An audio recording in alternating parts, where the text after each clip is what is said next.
तो हेलो दोस्तों, आज हम बात करने वाले हैं ओल्ड एज पेंशन के बारे में, यानी कि वृद्धावस्था पेंशन के बारे में। तो ये खबर आ रही है एनबीटी यानी कि नवभारत टाइम्स की तरफ से निकल के, और इसकी पूरी प्रक्रिया मैं आपको बताने वाला हूँ।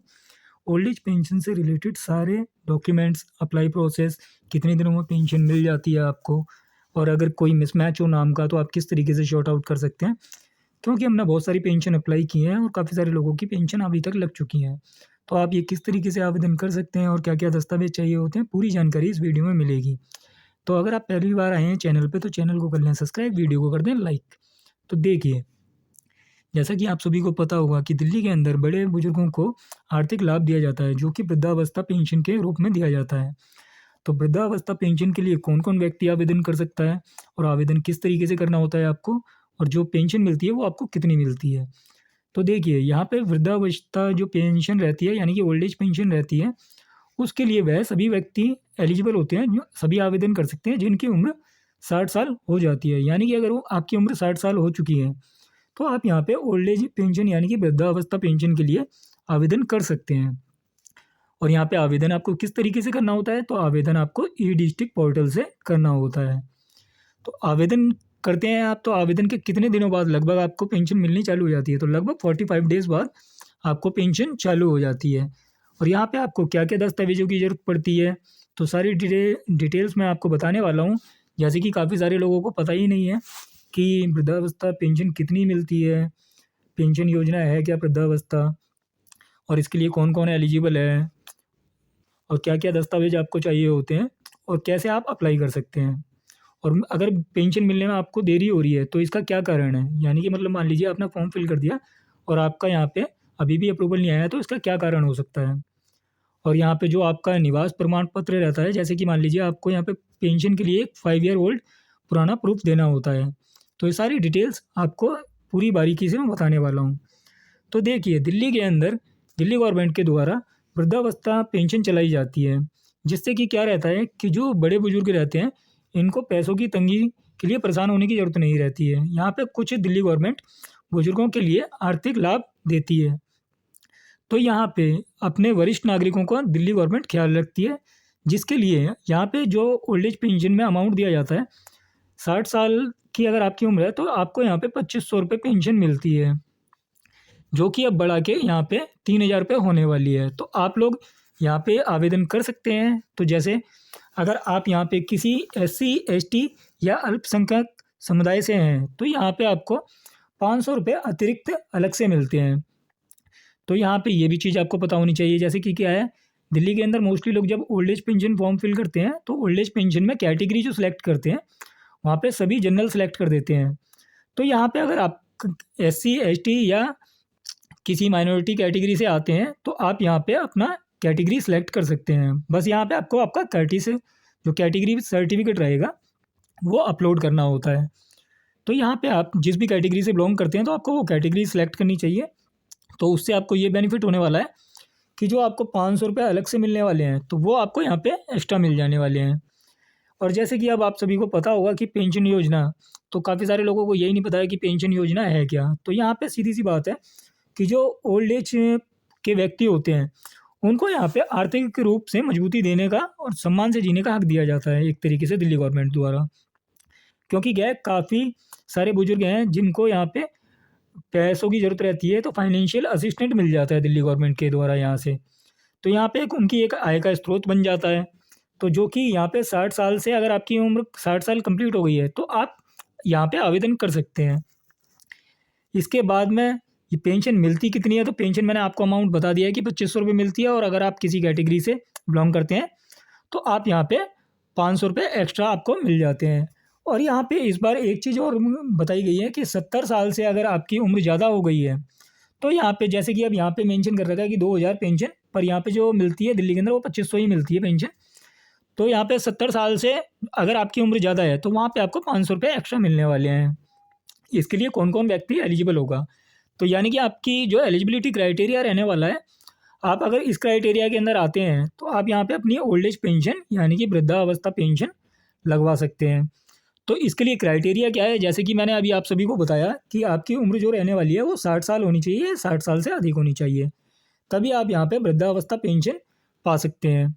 तो ये चीज़ क्लियर हो जाती है आपकी कि यहाँ पे आपका एज का क्राइटेरिया 60 साल है और 60 साल से ऊपर के अगर आप होंगे तो आप यहाँ पे पेंशन ले सकते हैं। और आवेदन जो कर रहा है, जिनको पेंशन लगवा रहे हैं आप, तो उनका कम से कम जो रेजिडेंस होना चाहिए दिल्ली के अंदर, अगर वो रह रहे हैं तो उनके पास दिल्ली के अंदर का एक 5 साल पुराना रेसिडेंट डॉक्यूमेंट होना चाहिए कि वो दिल्ली के अंदर पिछले 5 सालों से रह रहे हैं। तो वहाँ पे आप देखिए वोटर आईडी कार्ड भी दे सकते हैं अपना, या फिर आप अपना ड्राइविंग लाइसेंस दे सकते हैं, डोमिसाइल सर्टिफिकेट दे सकते हैं, राशन कार्ड दे सकते हैं, इस तरीके के डॉक्यूमेंट दे सकते हैं। इन डॉक्यूमेंट्स पे इशू डेट पड़ी होती है, तो आप ये सारे, जैसे मान लीजिए वोटर आईडी कार्ड होता है, वोटर आईडी कार्ड के बैक साइड में आपके वोटर आईडी कार्ड की इशू डेट पड़ी होती है, तो लगभग ये 5 साल पुरानी होनी चाहिए, वोटर आईडी कार्ड में हो या ड्राइविंग लाइसेंस में हो या डोमिसाइल सर्टिफिकेट में। बिजली बिल आप कुछ भी डॉक्यूमेंट दे सकते हैं या पासबुक भी दे सकते हैं यहाँ पे। तो ये चीज़ आपकी क्लियर हो जाती है कि आप 5 साल के रेजिडेंस डॉक्यूमेंट में अपना क्या डॉक्यूमेंट दे सकते हैं। इसके बाद में यहाँ पे आपको जो इनकम क्राइटेरिया रखा गया है, तो आपकी जो एनुअल इनकम होनी चाहिए, तो आपकी जो सालाना इनकम यानी कि एनुअल इनकम रहेगी परिवार की, वो 1 लाख से अधिक नहीं होनी चाहिए। अगर आपकी सालाना इनकम 1 लाख से ज़्यादा होगी तो आप यहाँ पे आवेदन नहीं कर सकते हैं। तो आपकी यहाँ पे जो परिवार की सालाना इनकम होनी चाहिए वो 1 लाख होनी चाहिए, इससे अधिक नहीं होनी चाहिए। और एक चीज़ और है, जो भी आवेदन करता है उनको किसी और दूसरी पेंशन्स में भागीदारी नहीं होनी चाहिए, यानी कि अगर वो किसी और प्रकार की पेंशन ले रहे हैं तो भी वह ओल्ड एज पेंशन के लिए एलिजिबल नहीं होंगे। तो यहाँ पे अगर आप ओल्ड एज पेंशन भरना चाह रहे हैं तो आप यहाँ पे ये चीज़ सुनिश्चित कर लें कि आप पहले से कोई पेंशन ना ले रहे हो। इसके बाद आपको यहाँ पे दिल्ली का आपका आधार कार्ड चाहिए होगा, जो कि आप रेजिडेंस प्रूफ में भी दे सकते हैं और अपना आइडेंटिटी प्रूफ में भी दे सकते हैं। इसके बाद में आपको आपका बैंक अकाउंट देना होगा। तो बैंक अकाउंट से रिलेटेड थोड़ी सी इन्फॉर्मेशन मैं डिटेल में बता देता हूँ कि आपका बैंक अकाउंट आपको देना होगा, और जो आप बैंक अकाउंट देंगे उसके अंदर आपको यहाँ पे लेटेस्ट जो आपकी एंट्री होगी, यानी कि आपकी जो पासबुक होती है, पासबुक के अंदर आपकी जो लेटेस्ट एंट्री होती है, आपकी एंट्री होनी चाहिए लेटेस्ट, तभी आप यहाँ पे पासबुक लगाएंगे। और पासबुक जब आप ई डिस्ट्रिक्ट पोर्टल पे अपलोड करेंगे तो आपकी पासबुक पे एक आपका पासपोर्ट साइज फ़ोटो भी लगा होना चाहिए, और आपकी यहाँ पे पासबुक में लेटेस्ट एंट्री भी होनी चाहिए।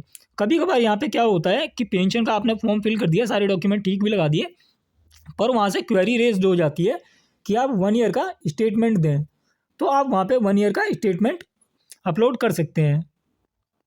तो ये चीज़ क्लियर हो जाती है आपकी कि आपको ये सारे डॉक्यूमेंट्स देने चाहिए, तो आप यहाँ पे ई डिस्ट्रिक्ट पोर्टल के माध्यम से आवेदन कर सकते हैं। तो यहाँ पे अब आपको एज प्रूफ के लिए भी देखिए डॉक्यूमेंट देने होते हैं। तो जैसे कि एज प्रूफ आपसे जो मांगा जाएगा आयु के लिए, तो या तो आप यहाँ पे जन्म प्रमाण पत्र दे सकते हैं, पर मोस्टली लोगों पे यहाँ पे जन्म प्रमाण पत्र होगा नहीं। तो अगर आपके पास 10वीं का मार्कशीट हो 10वीं की, तो आप 10वीं की मार्कशीट दे सकते हैं। अगर आपके पास 10वीं की मार्कशीट भी नहीं है तो भी कोई टेंशन की बात नहीं है, आप अपना ड्राइविंग लाइसेंस दे सकते हैं या अपना वोटर आईडी कार्ड भी एज के रूप में दे सकते हैं। आपके वोटर आईडी कार्ड पर, नए वाले जो वोटर आईडी कार्ड हैं उन सभी वोटर आईडी कार्ड के ऊपर पूरी डेट ऑफ बर्थ मेंशन होती है, तो आपका यहाँ पे वोटर आईडी कार्ड भी डेट ऑफ बर्थ के प्रूफ में कंसीडर हो जाता है। यदि आपके पास वोटर आईडी कार्ड भी नहीं है तो आप अपना यहाँ पे पैन कार्ड सबमिट करा देंगे, जो कि आपका एज प्रूफ में काउंट हो जाता है। तो ये भी आपका क्लियर हो जाता है डॉक्यूमेंट। और जब आपने फॉर्म फिल किया तो आपने वहाँ पे कैटेगरी सेलेक्ट की होगी। आपने अगर जनरल कैटेगरी सेलेक्ट की होगी तो आपको कोई डॉक्यूमेंट अपलोड करने की जरूरत है नहीं वहाँ पे। पर आपने अगर कोई कैटेगरी सेलेक्ट की होगी SC ST, या आपने कोई माइनॉरिटी कैटेगरी सेलेक्ट की होगी, तो जो भी आपने कैटेगरी सेलेक्ट की होगी, जैसे SC कैटेगरी आपने सेलेक्ट की, तो आपको आपका SC सर्टिफिकेट ई डिस्ट्रिक्ट पोर्टल पे अपलोड करना होगा।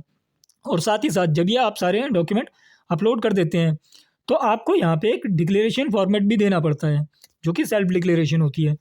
या तो आप सेल्फ डिक्लेरेशन दे सकते हैं या फिर आप जो ITR होती है ITR दे सकते हैं, पर ITR हर किसी व्यक्ति के पास होती नहीं है, इसलिए आप वहाँ पे सेल्फ डिक्लेरेशन फॉर्मेट सबमिट कर सकते हैं। तो सेल्फ डिक्लेरेशन में सिर्फ आपको 2-4 चीज़ें मेंशन करनी होती हैं, जैसा कि आपकी एनुअल इनकम कितनी है, तो आप अपनी सालाना इनकम वहाँ पे फिल कर सकते हैं। आपको आपका नाम फिल करना होता है, आपके सिग्नेचर होते हैं, आपका एड्रेस लिया जाता है, आपका मोबाइल नंबर लिया जाता है। तो ये सारी चीज़ें आपको सबमिट करनी होती हैं, ई डिस्ट्रिक्ट पोर्टल में अपलोड करनी होती हैं स्कैन करके। तो ये सारे जब डॉक्यूमेंट आप अपलोड कर देते हैं और आप अपनी फ़ाइल सबमिट कर देते हैं, तो इसके बाद में आपका जब पूरा फॉर्म सबमिट हो जाएगा तो उसके बाद में आपको एक्नॉलेजमेंट स्लिप मिलेगी, जो कि आपका एप्लीकेशन रिसिप्ट होगी कि आपने ऑनलाइन फॉर्म फिल हो गया है आपका। आपको ये एक्नॉलेजमेंट स्लिप लेके और आपने जो भी दस्तावेज इसके साथ लगाए हैं, जैसे कि आपने आधार कार्ड लगाया होगा, बैंक पासबुक लगाई होगी, एज प्रूफ के लिए डॉक्यूमेंट लगाया होगा, रेजिडेंस में 5 ईयर ओल्ड कोई प्रूफ लगाया होगा, तो ये सारे डॉक्यूमेंट का एक सेट बनाना है आपको, डिक्लेरेशन लगानी है उसी में। और ये आपको जो आपकी स्लिप के ऊपर एड्रेस निकलेगा, जो भी आपका ऑफिस लग रहा होगा, तो आपको उस ऑफिस पे जाके ये सेट सबमिट कराना होगा, और साथ ही साथ आपको वहाँ पे आपके ओरिजिनल दस्तावेज भी दिखाने होंगे। तो जब आप वहाँ पे अपने सारे डॉक्यूमेंट दिखा देंगे, तो वहाँ पे आपको सारे डॉक्यूमेंट दिखाने के लगभग यहाँ पे 45 दिन बाद आपको पेंशन रिलीज़ हो जाती है, जो कि आपके अकाउंट में आ जाती है। और इसका आवेदन करने के लिए मैंने आपको बता ही दिया है कि आपको ई डिस्ट्रिक्ट पोर्टल पे जाना होता है, और ई डिस्ट्रिक्ट पोर्टल पे अगर आप पहली बार रजिस्ट्रेशन कर रहे हैं तो आपको न्यू यूज़र रजिस्ट्रेशन करना होता है, जिसका कि इस तरीके से फॉर्म ओपन होता है। यहाँ पे आप सेलेक्ट करेंगे तो यहाँ पे आपका आधार नंबर ओपन हो जाएगा, मतलब आधार कार्ड सेलेक्ट करेंगे, आधार नंबर डालेंगे, ये वाला कैप्चा कोड आप यहाँ पे डालेंगे, देन कंटिन्यू बटन पे क्लिक कर देंगे। ये सारे क्लिक करने के बाद आपके पास एक एसएस कोड और पासवर्ड भेजा जाता है, फिर आपकी आईडी क्रिएट हो जाती है। उसके बाद जब आप लॉगिन करेंगे तो लॉगिन करने के बाद आपको ऑनलाइन सर्विसेज में जाना होगा, फिर अप्लाई फॉर सर्विसेज में जाना होगा। इसके बाद आपको यहाँ पे ओल्ड एज पेंशन वाले कॉलम पे जाकर आपकी डिटेल्स फिल करनी होंगी। तो सिंपल सा प्रोसेस है, आप बहुत आसानी से कर सकते हैं अप्लाई। यदि आपसे अप्लाई नहीं हो पा रहा है तो आप हमारे थ्रू भी अप्लाई करवा सकते हैं, हम भी अप्लाई कर देते हैं इनकम सर्टिफिकेट के लिए। अगर आप अप्लाई करवाना चाहें तो हमारे थ्रू भी आप अप्लाई करवा सकते हैं। इनकम सर्टिफिकेट, कास्ट सर्टिफिकेट, या फिर old age pension, widow pension, Delhi benefit scheme, इन सभी डॉक्यूमेंट्स के लिए आप हमारे से आवेदन करवा सकते हैं। साथ ही साथ अगर आपका जैसे ड्राइविंग लाइसेंस लॉस्ट हो गया है, व्हीकल आरसी लॉस्ट हो गई है, आप ये चीज़ें भी हमारे से बुक करवा सकते हैं। तो आशा करता हूँ दी गई जानकारी आपको अच्छी लगी हो। जानकारी अच्छी लगी हो तो वीडियो लाइक करें, चैनल सब्सक्राइब करें। आपके मन के अंदर कोई क्वेश्चन हो तो हमें कमेंट करके पूछ सकते हैं, हम आपके कमेंट का रिप्लाई ज़रूर देंगे। धन्यवाद।